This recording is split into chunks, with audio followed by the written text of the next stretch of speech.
Hey guys, it's Ed again. Well, guess what? I did it. Yep, I did. I had to go get an engine for the Mack. If you guys remember, the Mack has got a rod through the bottom, and that's not going to work. So, choices, right? I said I got lots of choices about what I could pick for an engine. And I decided to go with something noisy. So, and not only is it noisy, I had to buy two. Even worse. So here they are. Got a little backlight there. Kind of hard to see what you're looking at, but that one right there, that's a 453 4-53T turbo. As you can see, it has a turbo. That is the problem with this engine. Actually, there may be more problems with this engine. We'll talk about the T first. This is kind of what I was looking for. I was looking for a 471 Detroit or a 453, a four-cylinder. They're lighter. This engine weighs in around 1,100 pounds, and it's, they put them in pickups, believe it or not. That's a lot of motor for a pickup. But they'll produce about 175 horsepower with the turbo, and I'm not sure what the torque rating is on them, but they're, it's diesel. They're torquey. So I went to look, and the guy actually had posted some parts for Detroits, and he only was about an hour away, so it wasn't like I had to drive to Guam. But so I kind of really just wanted this engine, but then I got thinking about it, and I'm like, he said he took the engine out because the turbo went. Well, if you guys know anything about turbos, you hear that? You probably can't see it, but you can feel it, and you can hear it. That turbo is shot. And then I said to him, well, why did you pull the whole engine if it was just the turbo? And then it dawned on me. I said, it basically did what engines, diesel engines can do, is run away. So what happens with a runaway engine, if you're not familiar, is this turbo has oil in it. There's an oil cooler that bolts on down here, which is MIA. They're about 130 bucks, so they're not super expensive. But and there's oil lines that come up and that feed this turbo, because the exhaust, you can see, just like a turbo, runs off the exhaust. That basically gets very hot, and you want to keep things cool. So as the oil comes up to lubricate everything, the oil gets hot. So that's what the cooler is for, keep it cool. Makes sense. But what happens with time, as with anything, is the bearings get bad. And when the bearings get bad, it starts to draw, instead of just air, it starts to draw oil out of the base. And it takes that oil and it brings it up through this little hose here, and it brings it around, and it basically shoves it, here's your turbocharger, shoves it into the motor, and it starts running on engine oil, and that's a bad thing. These things they've been tested. I know some guys say, I've read documentation, 2,800 RPMs. These things are screaming at 2,800 RPMs. I don't know if I'd turn it up 2,800, but when they run away, it sounds like they're turning about 5,000 RPMs. So that's kind of the deal with this thing. So he had this. He had another engine over here. Well, look at that. That's only got 3 cylinders. That's no good, right? Well, guess what? It's got 3 cylinders on the other side. This is a 6V, being a V6, 6V, 53. So it's still 53 cubic inches per cylinder. That's why they get 53 from. So this engine here, he said it came out of a Gradall This one here, he said, came out of a truck. This came out of a C65 or a C70 Chevy flatbed truck. So this one here, he said, came out of a Gradall. Well, the problem with this one is Gradall engines sometimes go the wrong way. And they spin the wrong way. And yeah, you can do all kinds of crazy things. Some people say you can take this back plate off and you can flip them over and put them on this side, but then you got to change the cam from this side to that side and that side to this side, which you could do. So, and it's got a transmission, which is cool.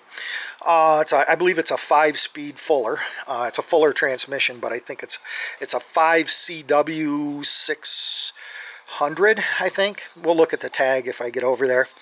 But anyway, this engine was sitting there and the heads were off, i.e. sitting over here. So here are the heads. Here's the head. This is the intake for it. Here's the other head. Here's another piece of the intake. Here's the supercharger off it. This is the blower. It looks just like kind of like a 671 blower, because basically that's what it is. It's a 653. And so here's the other side of the engine. And here's something that, in case you guys ever play with one of these, I don't know if you guys can make that out. Oh yeah, you can. Good. See that 5th number? It's a 5067-5047. That's the model number. And that 5th number right there is the number. If that's a 5 or a 7, then the engine rotates in the correct rotation for a vehicle. So it should go in a truck, and it should turn the right way. And I checked that out online with some guys, and they were very helpful, and they told me that. And then I found an actual website thing that told me the same piece of information. The only thing that sucks about this is, as you guys can see, it looks like a chipmunk was here. I've got crap piled from acorn tops, from where he took the heads off, pulled those heads, but he never cleaned anything. All that crap got down in here onto these cams. This hasn't been turned or rotated or nothing. So I'm going to try to get my shop vac, and I may have to make a tool to get in there and try to suck all that stuff out the best I can, and then maybe get down in there and try to suck, because I don't really want to have to pull that all apart.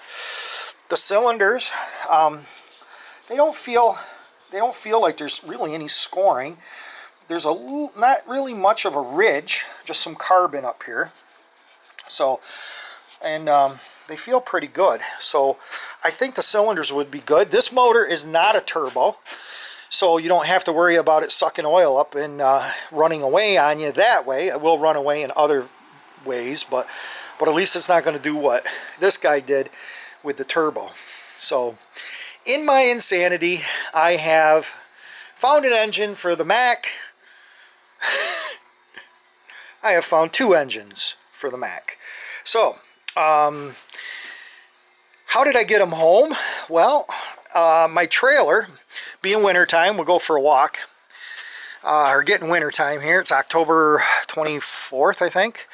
I have jammed stuff away for winter. That's the Volkswagen, the Bug, and that's on my single axle trailer. The Galaxy is down there on the tandem axle trailer. The Mack is in the Silver Mountain over here. And then I bought a new tarp for, sorry if you guys get some wind noise, I do feel some wind noise. I bought a new tarp. These are one of the new Harbor Freight tarps, the 12mm, black on one side, silver on the other tarp. And they're heavy. They seem to be pretty decent quality. But the old Ford brought both of them motors home at the same time. And all those parts. So I had the V6 over there, and I had the 4-banger put right in here, and I had the heads piled in here, and I the guy, when I went to get it, he was a Chevy guy, and he was kind of like, geez, you didn't bring your trailer? How are you ever going to get all this stuff home? I said, we're going to put it in the truck. And he was like, really?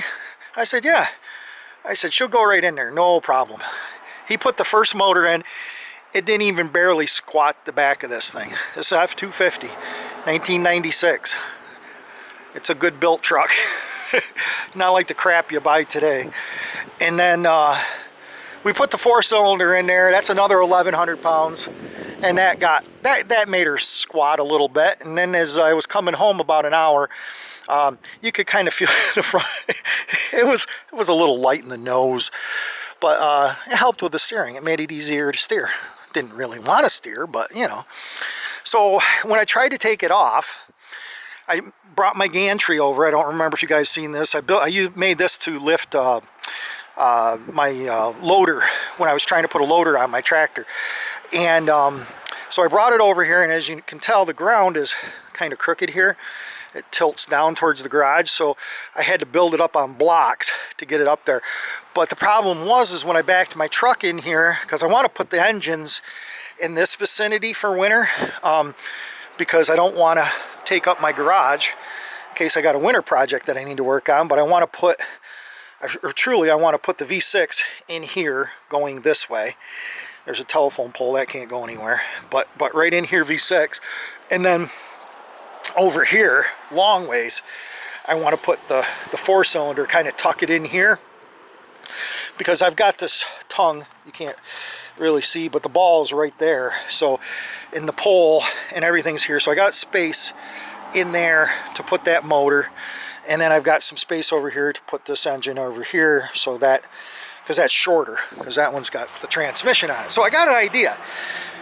The problem is I got to get them from there over there, and I'm not really sure how I'm going to do that yet, but I did use my engine lift, hoist, whatever I've had for years, and it did the job. I lifted that one off. Those heads got to weigh at least 100 pounds a piece, at least. So maybe 150. They're all you want to lift. They're about the max of what I want to pick up. So so you figure you take off another 300 pounds there. This motor weighs 1,500 pounds bare without a transmission, and I don't know if it counted all the accoutrements on it, but without the blower's aluminum, that doesn't weigh 30-40 pounds, but the heads are super heavy. So the heads are like I said, probably about, got to be close to 300 pounds. So I figure it got the weight of just the engine down to probably close to what this is, which is 1,100. Plus you had to add that 5-speed tranny on there, clutch, flywheel, all that. Actually, this has got a flywheel on it too, I think. No, this one does. This one does not have a flywheel. See, no flywheel. So anyway, now I'm babbling, but I just wanted to show you guys that there was purchases bought, but not really processed. I have not really progressed that much, but I did at least buy a couple motors. Do you want to know what I paid for them? Probably too much, but Detroit parts are hard to find. I'm having a hard time finding anything Detroit. So I bought both the engines, and the guy has 2 radiators and a couple starters and a skid, like for an industrial motor skid thing. It's yellow.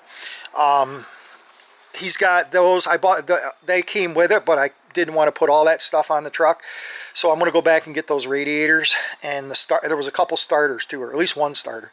The whole shebang, air compressor, everything to put this together. This one had air compressor, so this one, you know, it's got the air compressor. There's a starter. I don't know if it's any good, but a couple manifolds, you know, all that good stuff. Right, like I said, the blower, that stuff. Cost me $1,000. So I don't know, good, bad, or indifferent. It is what it is.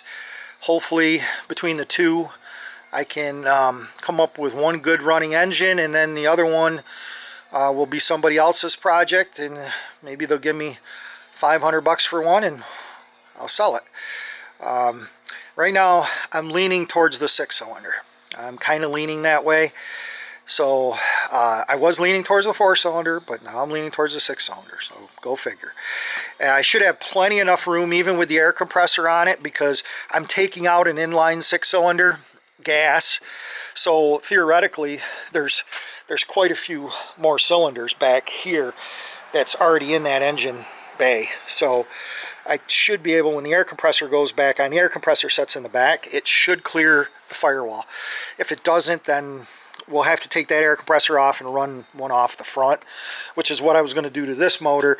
If I chose this motor, I would go with an air compressor off the side here somewhere, or down there, or I don't know, somewhere to get air so I could run my air brakes. But anyway, that's where we're at, and that's what I've been up to. Oh, I did one other thing. If you notice here, I've got a nice little wood thing with front labeled on it, so I know that it's the front. This is made out of 6x6s, 4x4s, and then it's a little heavy. You can see I kind of notched them in. I think I'm going to put some casters on the bottom of this. Maybe I found some 800-pound ones at Tractor Supply, and I think I might go with those, and then put the casters on and put it underneath this V6 right here. I designed it to kind of fit underneath it, and I'm going to leave that setting up. But that should be heavy enough to hold it, because she is heavy. So anyway, guys, thanks again for watching, subscribing, and commenting. I really, truly do appreciate it, and we'll see you guys on the next one. Bye.